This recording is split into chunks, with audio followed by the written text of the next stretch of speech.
Can you tell me how long it takes to die? That's how the 911 call started. No screaming, no panic. Just a chilling question. Just a calm male voice. Asking a question. The dispatcher paused, thinking she misheard him.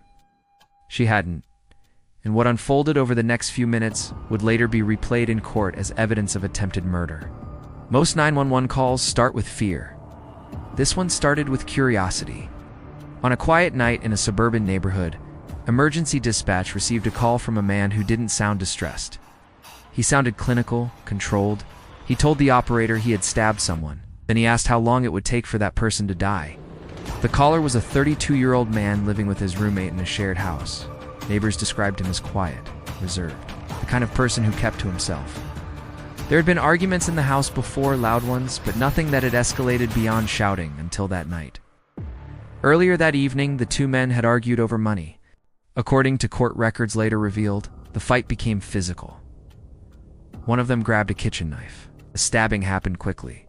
One deep wound to the abdomen, another to the shoulder. The victim collapsed, but was still conscious. And instead of calling for help, the attacker stepped away, tapped his phone, and dialed 911. Dispatcher, 911.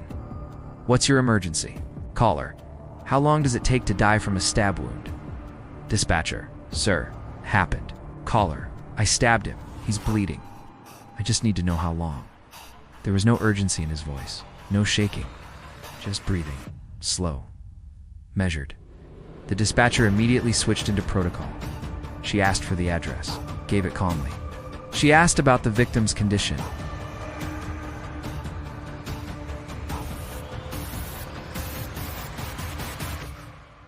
In the background, faint groaning could be heard. The victim was still alive. The dispatcher told the caller to apply pressure to the wound. There was a long pause. Dispatcher, sir, are you helping him? Caller, I don't know. Dispatcher, you need to apply pressure now. Another pause. Then the sound of movement, fabric tearing, heavy breathing. The operator kept him talking while police units were dispatched. Those few minutes likely saved a life. Officers arrived within 6 minutes, found the victim barely conscious, but alive. Paramedics rushed him to the hospital. He survived. Doctors later confirmed that if help had arrived even 5 minutes later, he likely would have bled out. The caller was arrested at the scene. He didn't resist.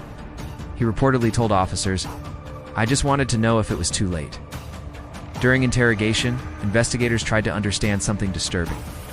Why call 911? Not to save someone, but to measure their death. Psychologists later testified that the caller showed signs of emotional detachment, not insanity, not panic, but a chilling lack of empathy. The prosecution argued that the call itself proved intent. He wasn't asking how to help, he was calculating outcome. The defense claimed shock, adrenaline, dissociation, but the recording told a different story. It sounded controlled, aware, present. In court, the 911 recording was played for the jury. Silence filled the room as his voice echoed through the speakers. There's no anger, no hysteria, just that first line. Can you tell me how long it takes to die? Jurors later said that moment sealed it. He was convicted of attempted murder and sentenced to decades in prison. The victim recovered physically, but according to impact statements, the psychological damage lasted far longer. This case disturbed people not because of the violence, but because of the tone. Some people detach. That detachment can be more terrifying than anger.